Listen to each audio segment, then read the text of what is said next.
I've been in rooms where Callie Clare has been touted as one to watch in the UK R&B scene. She has so much potential, so much talent as a producer and as an artist. But I think this rollout could have been way better. And the team at 1RPM and Callie's management, if they'd hired me as a social media coach, I know I could have got 3 times, 5 times, maybe even 10 times more streams. Every other day I get an artist literally in the DM asking me for help in regards to either music production, engineering, or marketing, because I talk about that as well. And in saying this, you guys need to actually start subscribing to people like All About Helping Musicians, simply because they have a lot of game, they've worked within the industry and can give you a lot of information that's invaluable. In saying that, we're going through what was actually wrong with Callie Clare's EP rollout and the fact that I only got 3,000 streams in 3 weeks, which is actually diabolical. In saying that, I'm a big fan of Callie Clare. But yeah, 3,000 is unacceptable. Let's actually hear how that could have been fixed, and hopefully we can get some talking and some teaching points that can actually help other artists and also Callie Clare in the situation as well. I want to start off by saying that I am a fan of Callie Clare. And when I worked at Amazon Music +44, she did an R&B live performance and I was boosting all of her posts. So I've been in rooms where Callie Clare has been touted as one to watch in the UK R&B scene. She has so much potential, so much talent as a producer and as an artist. But I think this rollout could have been way better. And the team at 1RPM and Callie's management, if they'd hired me as a social media coach, I know I could have got 3 times, 5 times, maybe even 10 times more streams. Talk your stuff, bro. In saying that, like, a lot of the time you have to preface all this type of stuff because, especially here in the UK, you're seen as a hater anytime that you have any honest feedback or criticism for artists. I'm not saying this is how Callie Clare is in particular, but just in general. So I understand why he's done what he's done, but I'm very, very curious to see what he would do in terms of changing the artist rollout. So let's break down the rollout. Right, let me show you some numbers first, right? Callie Clare, 57,615 monthly listeners. Right, the project so far is the singles and EPs. You've got Love on Credit, which is on 3,000 plays. And then you've got How I Feel, which is on 22,000 plays, right? But when we look at the social media channels, 30,000 followers, there's a lot of potential here. You're speaking to an existing market and you're a name to watch in the scene. But if we scroll back and look very carefully at this rollout plan here, I want to just show you what I see as a music marketing coach. This was the announcement post for Love on Credit. And so by the title, my understanding is like, you're borrowing love, you haven't got this love forever, you're paying for it, and the other person's not reciprocating. This is my interpretation of what this song is about. And this was the announcement teaser. You ain't ready, no, you're not ready, let's just forget it, can't buy love on credit. So it's cool, and you're hearing the teaser of the song for the very first time, but we're zooming into a wall, guys. We're zooming into an ATM. There's nothing like engaging about this piece of content. The second bit of content is in Callie writing that exact line. Boy, you ain't ready, no, you're not ready, let's just forget it, can't buy love on credit. Again, I think this is a much more engaging piece, but still her back is to the camera. We don't see her face. Yeah, it's confusing, and naturally, again, this isn't an attack on Callie Clare. I have to just keep on saying that because people just be getting offended, not her, but just in general, right? What I found with artists in general, it's not exclusive to her, right? Artists are in a position where they have to do absolutely everything within their marketing campaign, within their music, within deciding what producer, what engineer, everything. It's all on them now. Labels are out of the picture because, again, the whole label system is kind of, you could say, crumbling. People are realizing that it makes more sense to be either independent or even if you're signed to a label, a lot of the time, they're shelving artists, or a lot of the time they're not even really putting a lot of push on artists like that, and they don't have as much control as before anyways. Now, because artists are now in the driver's seat, rather than being, how can I say it, in the, you know, like on the airplane, for example, you have like a pilot, yeah? Then you have like an assistant pilot. Then, for example, you have like some people that pass in and out just to help, etc. Usually, the artist is like, you could say a bit of an assistant pilot. Then you have like the manager or the head of whatever department, whatever, is usually in the pilot seat because they have the experience and know-how and they're unbiased towards the artist. They understand the artist's vision and they help the artist execute upon it because the artist needs to focus on just creating. Hopefully that analogy makes sense, right? In saying this, because they're in that predicament, a lot of the time and a lot of the decisions they make are creatively sound. It makes a lot of sense in terms of for creatives, and it looks like the idea might sound and be perceived as amazing, but when you actually put it into practice, it doesn't bang. Doesn't make sense. It doesn't align. And that's usually because a cool idea doesn't always translate into something that's going to end up getting you that result. It's similar to how, for example, on YouTube, I learned this on like my business page, for example. Yeah? All that fancy edits that you see on YouTube, on TikTok, etc., it only attracts people that are not the type of clients that you would want. It attracts people with a TikTok brain. It attracts people that don't really care for you and your opinion. It attracts people that just want to see the fancy edits and just want that dopamine rush. Whereas the boring content I usually do on that page, where I just speak to the camera and I walk through like a whiteboard presentation, I'm able to attract business owners. Do you get what I'm saying? So you have to be very intentional with whatever you're doing, not only as an artist, but in every single area, just in general, anyone watching this video, you have to be very intentional. And sometimes being intentional is also going to experts that can help you execute upon the idea, because unfortunately we don't have all the answers. And in reality, it's actually more fortunate because it means that not everything has to completely depend on you to make it actually come to fruition. Sometimes you need to invite people upon your vision and then execute upon these ideas. And at least you can hold other people accountable for, okay, I told you this is my idea, this is my execution, etc. Help guide me towards it because you have the knowledge, the expertise, and the know-how. And then hopefully they can help you actually achieve whatever you need to achieve. And I'm pretty sure that even me, like I'm not a pro marketer or anything like that. If I had a budget from it, I'll just run digital ads and we'll definitely get way more than this. You know what I mean? So we need to work on this. And it's something that I always try to tell independent artists and people that I'm around, obviously being a producer. Naturally, I don't know everything. It's part of why I haven't created the channel in the first place. I know you're seeing different edits and different reactions on this channel now, but I created it initially for music artists and producers and people that like to basically come together and understand more about the music business. But what I realized is that unfortunately, not all of us really care to learn and get better. You know what I mean? So I still do it, still do the reactions, but at the same time, I need to make sure I grow the page same ways. But enough of the run, enough of the TED Talk. She's bigging up the tracksuit in the post while also saying link in bio.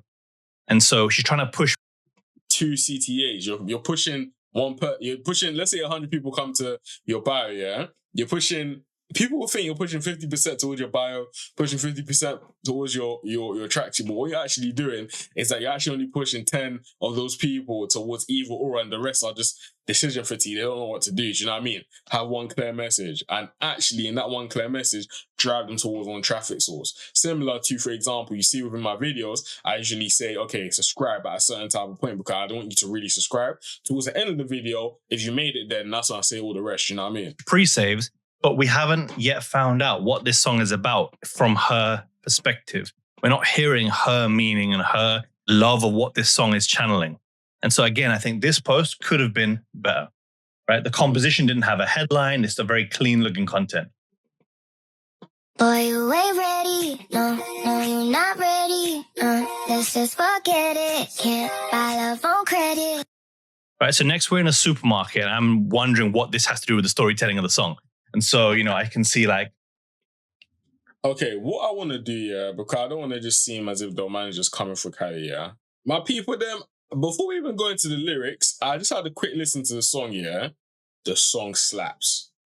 The song slaps, like, for real. Like, Cali, in my opinion, is one of the best R&B singers that we have in the UK, and I'll always say it. Like, I know one or two people that I've worked with within a camp anyway, so I say that regard. I'm not saying because the cameras are on, like you guys know, I'm honest. You know what I'm saying? So, in saying this, obviously the essence of the song, let's even just read the lyrics so you guys even know.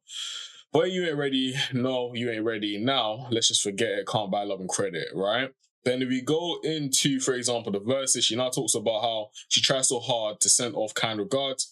It was so serious till I realized it will never last. Had a message type, but I don't mind. I know my heart. Why can y'all never tell from the start? So we can see that she's painting the image so far and actually going through it. And bearing in mind, guys, I'm not a songwriter, so don't bite me in terms of like visionary and etc. Like, you know what I'm saying? But as a listener, as a consumer, like I'm not even saying as a producer right now, as just a listener and a consumer, I can tell that she's telling a message and she's going through, for example, how she's dealing with an emotionally unavailable and unintelligent man, right?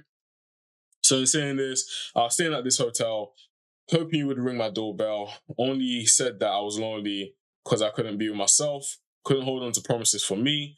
You don't know what you need. And then basically because he's unemotionally available in and of itself, of course he can't. Oh, she actually says it later on, right? So naturally, the guy isn't emotionally available with himself. He can't give that same emotional availability to, of course, his lady. And there's a message I'm pretty sure there's a lot of ladies that will realize and resonate with what she has to say. So when I'm now looking at, for example, her just like in the shop, I don't understand. I don't really understand. That the song bangs, but why are you in the shop just doing Next, this? we're in a supermarket. I'm wondering what this has to do with the storytelling of the song. And so, you know, I can see like posing and there's a cameraman in the shop. So again, I'm wondering, what does this add value to the community? Like, how is this telling more of a story? You know what I'm saying? For me personally, it doesn't make any sense. Like, they would have made more sense. Naturally, I understand that we don't want boring music videos, etc. But it would have made more sense that, for example, she's saying, okay, she's waiting at a hotel, blah, blah, blah. That, okay, she actually booked a hotel. She's literally just there, waiting on the guy. It would have painted more of an image, in my personal opinion. I'm not a video or whatever. But as a consumer, as a fan, I would have preferred to see that rather than obviously, from what I can see, it's like she's touring London in a pink tracksuit, which doesn't make any sense. Then we've got the actual pictures from that shop. So, you know, we've got hair products over here. And you're giving free promo to the shop. I don't see what this has to do with anything to do with the narrative of the song, but it's Boy You Ain't Ready. Right? Then if she was now just posing, for example, for like a summer banger that she's done and it's like, okay, let's get lit or let's just have fun. I like having fun myself, blah, blah, blah. She's just going through London and going through colourful scenery. Perfect. I love that. Do you know what I mean? And I'm saying that for content as well, sometimes it can be very, very difficult for artists. I got to give it to them. It's difficult. I'm not going to lie to you. But, I don't really know, mate. Then we're in a fruit market next. Couldn't hold on to promises for me. You don't know what you need. No. Boy, you ain't ready. It's a Sonic. Vocally, she is fucking cold, bro. Oh my days. But anyways, it's incredible. Like, I absolutely love this part and this timestamp of the song. The note is amazing, right? So again, don't get it twisted. I'm a fan. But I think the content itself could have been at another level. I tried so hard to send it off with kind regards. It was serious till I realized it would never last. So I think this is great. This is the announcement post that it's finally out now. And so she's, again, used a lyric from the song, had the message typed, but I don't mind.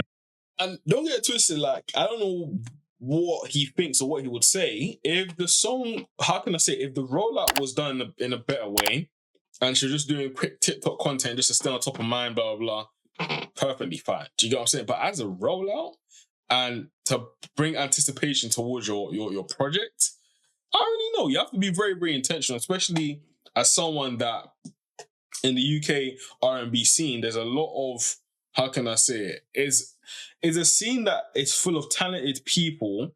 And what I think that they haven't realized is that because there's so much gap in the market for them, and they haven't seen a lot of cases of people being successful in it, no one really understands the blueprint. Do you know what I mean? So it's down for artists to set that blueprint by watching what other people in other genres are basically done and making sure they're hyper intentional. In my opinion, that's the reason why, for example, Odil has done what he's done. You know what I mean? Where Odil in, for example, his EP rollout, you can see like he does the visualizers where he's literally just there and just taking us, bro, it's cold, bro. Like what he's done. Do you know what I mean? And what his team has done. But people don't realize that through him being intentional and obviously getting the Justin Bieber co-sign, etc. right now, there's been years of also him not knowing what to do. Do you know what I'm saying? So everyone goes through the stage, but you can cut that shortcut and actually get to the places that you need to get to by obviously working with people that know what they're doing. And I know my heart. Have you heard Love on Credit yet? Right? And then really after that, then came the ads. And so this is the post that was all over my newsfeed. Clearly the 1 RPM digital marketing team are running conversion ads on this particular asset. And I showed it in my community, the 100K hitmakers, and we analyzed it. And I was like, look, great song, great music, but what has this asset got to do with walking on a train? Try so hard to send it off with kind regards. It was like, this is not me trying to be a hater. This is just trying to work out, like, what does a train have to do with the message Love on Credit? And so I'm seeing a lot of mutuals in the comments and that. London's a small place, you know what I mean? You got to be very, very careful what you say, etc. But in order, I think you guys that are watching should understand that I'm more so for the progression of like the entire scene than like worrying about treading on toes and offending people, because naturally if you meet me in real life, this is how critical I am when it comes to even artists I work with, and how critical I expect my artists and producers around me to be of me when it comes to production and engineering and things like that as well. Because at the end of the day, if we all think that we know what we're doing, then we can't progress. Do you know what I mean? That's just how life basically is. And yeah, man, I definitely believe that we need to all come together and understand what's going on and just keep on basically doing what we need to do to push the scene forward. You know what I mean? But other than that, big up Cali Claire doing her thing. But the rollout, I'm going to look more into it. May need a bit more work, especially all the R&B lot, man.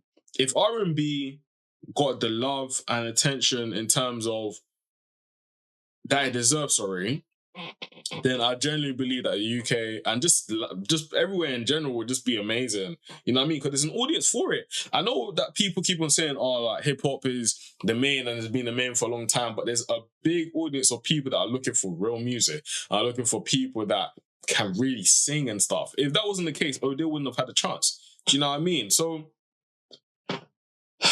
yeah, man. I don't know. When it comes to music, I'm so passionate about this stuff. So passionate. But anyways, my people, then, please make sure to follow this creator and actually subscribe to what he has going on, because as you can see in his channel, he has a lot of informative content on his page. And outside of that, if you actually gain value from this one, it's a bit of a slow video. But yeah, make sure to like, comment, and most importantly, subscribe. See you guys in the next one.